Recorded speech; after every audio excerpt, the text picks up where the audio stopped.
Assalamualaikum warahmatullahi wabarakatuh. Bagaimana kabarnya rekan-rekan sekalian? Tentunya selalu sehat dan selalu semangat.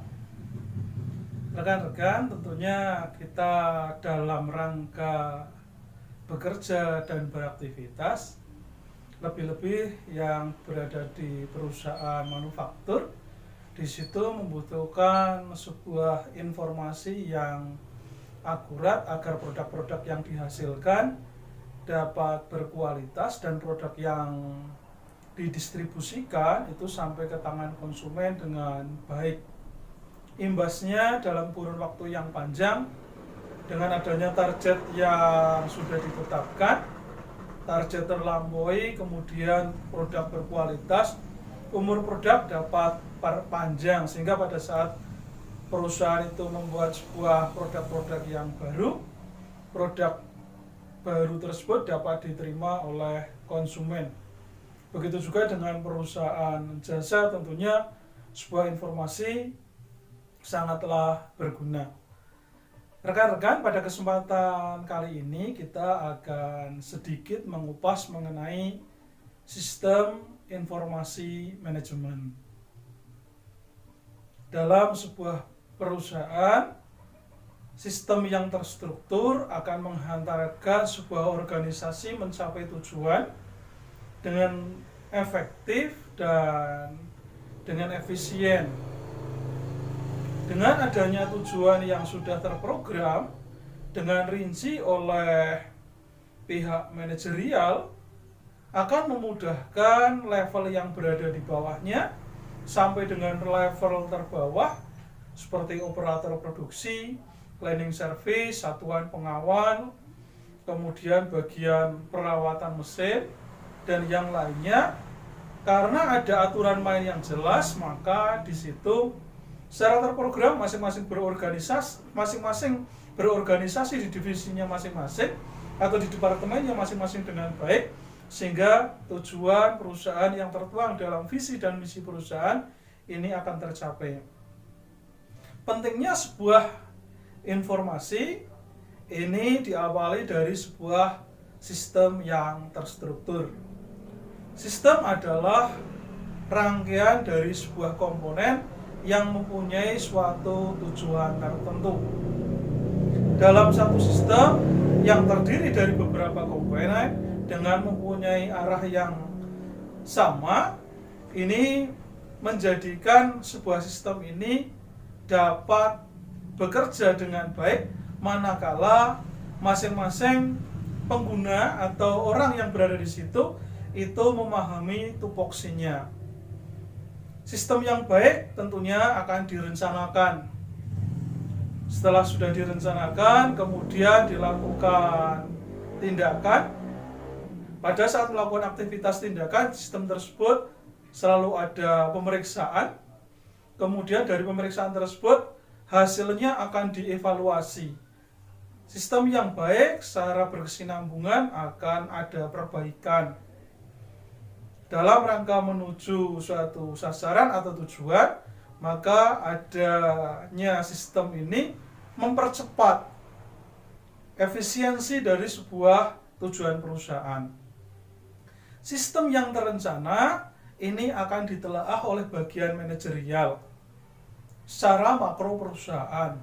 Dari masing-masing departemen atau stakeholder yang memang berada di situ akan dimintai pendapat atau brainstorming. Dari sumbang saran yang ada di situ kemudian dipilah dan dipilih menghasilkan sebuah perencanaan. Dilanjutkan dengan pemeriksaan. Dalam sistem tersebut tentunya ada proses inspeksi.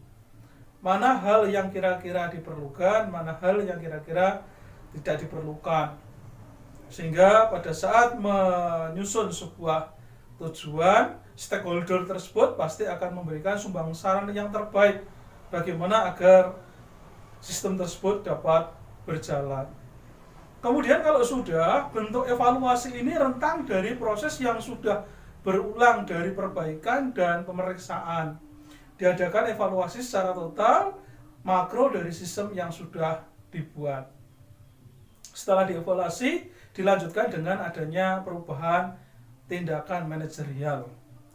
Kalau sistem ini sudah jalan, siapapun elemen stakeholder yang berada di situ, karena semuanya sudah jelas, maka akan dapat berjalan dengan lancar. Jadi tidak ada keterkaitan secara langsung oleh seorang manajer, karena sistem yang dibuat, yang direncanakan itu sudah terstruktur dengan sebagus mungkin, sehingga memudahkan manajerial yang berikutnya manakala di situ sudah ada pergantian pihak manajemen. Kalau manajemen ini sudah bagus secara sistem, dilanjutkan dengan informasi. Informasi ini akan bernilai manakala yang pertama adalah mudah untuk diperoleh. Seorang manajer akan memutuskan dalam kondisi terdesak atau dalam kondisi tekanan atau deadline waktu yang sudah ditetapkan itu hampir mendekati, maka sebuah informasi ini harus dapat dengan mudah untuk diperoleh, sehingga akan berharga sekali sebuah informasi. Yang berikutnya, informasi tersebut harusnya lengkap, akan bernilai manakala kelengkapan dari totalitas sebuah informasi. Sebagai contoh, misalnya sistem informasi manajerial pada bagian sumber daya manusia. Total mulai dari rekrutmen SDM masuk, seleksi dilakukan, promosi dilakukan, kemudian setelah itu penempatan personil dilakukan, total sampai dengan pada saat person tersebut akan purna tugas. Total di situ akan menjadi sebuah informasi yang berguna untuk seorang manajer manakala mendapatkan informasi secara totalitas lengkap. Person A mulai dari masuk, ada track recordnya sampai dengan purna. Sehingga pada saat akhir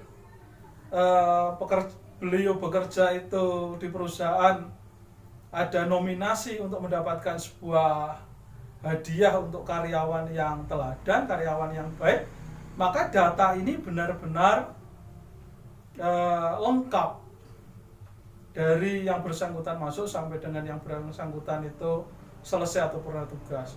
Kemudian sebuah informasi ini akan bernilai manakala relevan, sesuai, barangkali sama-sama benar, tetapi mana yang sesuai di tingkatannya, di tempatnya.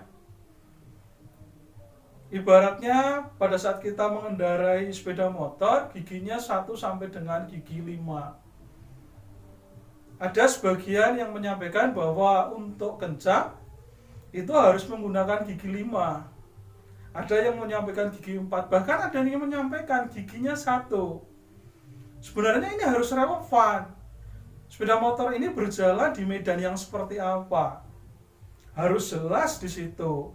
Timingnya harus tepat, relevan.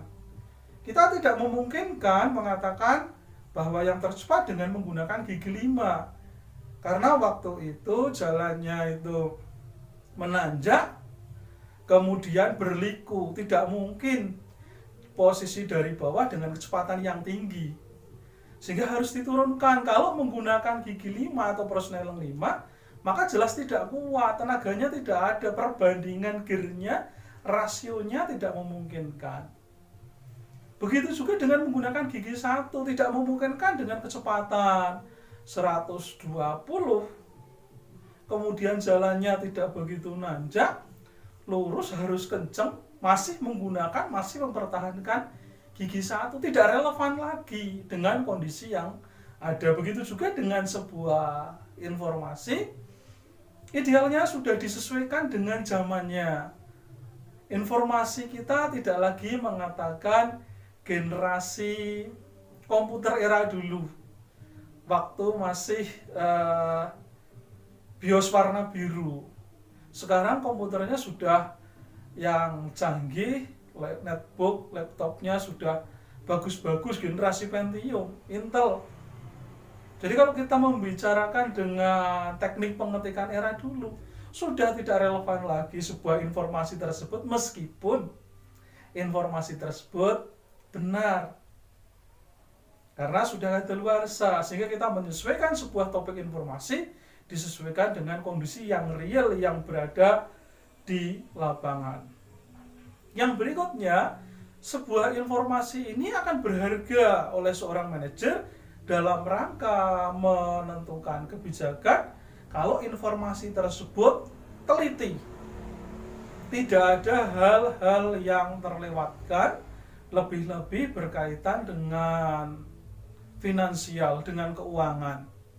Yang itu kaitannya dengan konsumen, yang kaitannya dengan personel tenaga kerja, tentu informasi yang teliti wajib dipegang oleh seorang manajer karena riskan. Ada sedikit saja celah, maka banyak sekali korupsi-korupsi atau dana-dana yang keluar dari jalur yang seharusnya. Sehingga data-data yang diperlukan betul-betul akurat sampai dengan tingkat bawah. Perusahaan, seorang manajer keuangan wajib mengetahui berapa jumlah kursi yang dipunyai, berapa pajak dari masing-masing komponen yang kita punyai, sampai sedetail itu. Meskipun laporan itu berasal dari bawah, kita hanya melihat secara garis besar, itu paling tidak rincian itu benar-benar harus terbukti. Tidak ada istilah pengajuan dana ataupun dalam laporan, dalam proposal itu tertulis dana lain-lain. Sehingga harusnya yang seperti itu sudah mulai di-cut. Harus ada kejelasan. Manakala memang sebuah perusahaan melewati kondisi-kondisi yang darurat. Sebagai contoh pada saat adanya pandemik virus corona, di situ ada pembelian peralatan bahan untuk kesehatan para pekerja. Ini juga harus jelas. Manakala ada second opinion, kita harus menggunakan opini yang kedua, yang ketiga, dan seterusnya. Maka yang kedua dan seterusnya itu juga harus jelas, tidak tertulis dalam bentuk lain-lain. Karena di situ sangat sekali memungkinkan oleh seorang bendahara atau pemegang keuangan untuk mengambil celah untuk korupsi di situ. Seorang manajer janganlah memberi kesempatan bawahan untuk berbuat dosa dengan bermanipulasi angka yang berada di situ. Lebih-lebih seorang manajer justru bermain mata dengan bendahara yang berada di situ dengan berbagai hasil dan seterusnya. Ibaratnya kita sama seperti menanam ranjau.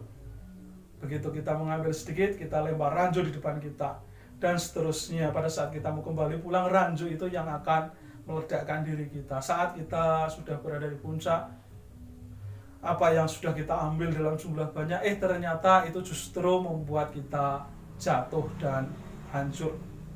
Yang berikutnya, sebuah informasi ini akan bermakna manakala memang timingnya tepat. Waktu yang dibutuhkan pada saat itu sudah sesuai. Seorang manajer akan mencari informasi sebanyak-banyaknya dengan deadline yang sudah diberikan oleh konsumen, yang diberikan oleh komisaris, itu dengan waktu yang tepat, dengan waktu yang relatif cepat. Kemudian adanya disposisi dari bawahan, adanya informasi apa yang harusnya diputuskan oleh seorang manajer atau keputusan manajerial yang diinformasikan dari bawah. Ini menjadi salah satu masukan, memperkuat tepat waktunya. Kemudian yang berikutnya adalah data-data informasi ini dapat dibuktikan.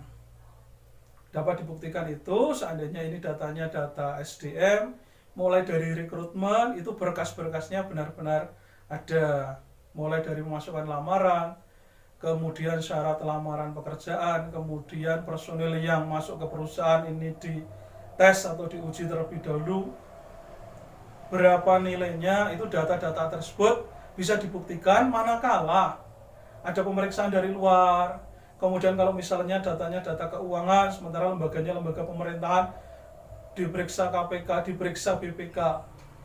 Kalau misalnya di perusahaan misalnya akan mengajukan ISO auditor SNI misalnya memeriksa, itu juga bisa dibuktikan. Data-datanya jelas, runtut, mudah dibaca, informatif. Ini yang diharapkan dari sebuah informasi.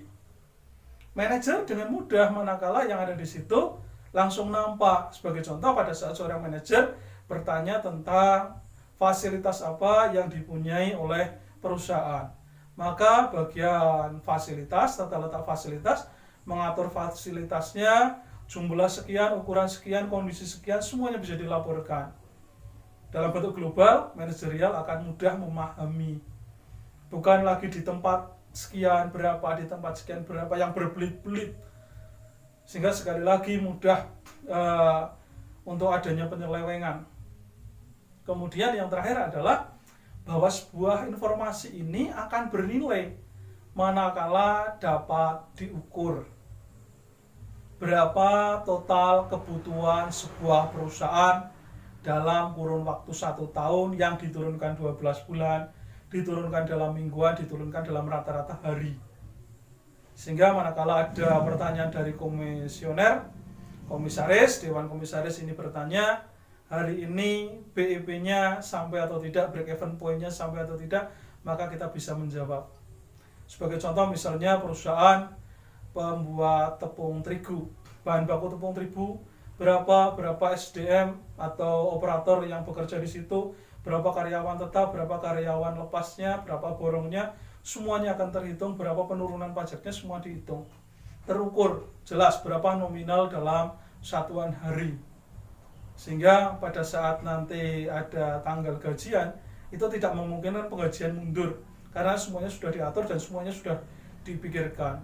Pada saat pembayaran BPJS, tidak memungkinkan pembayaran BPJS, perusahaan sampai nunggak 2, 3, 4 bulan selama 1 tahun tidak membayar BPJS. Membayar pajak, banyak sekali perusahaan yang memanipulasi pajak karena tidak dipikirkan di depan ukuran yang sebenarnya seberapa, kemudian memungkinkan tidak perusahaan tersebut berada di situ, sehingga dengan adanya kewajiban-kewajiban perusahaan yang tertuang dalam bentuk ukuran, nominal, satuan, dan seterusnya, itu tidak bisa disampaikan. Demikian materi kita mengenai nilai suatu informasi sebagai pengantar sistem informasi manajemen. Semoga tayangan ini bermanfaat untuk kita semua. Like, share kepada rekan-rekan yang lain agar juga dapat belajar, dan subscribe. Saya akhiri, Assalamualaikum warahmatullahi wabarakatuh.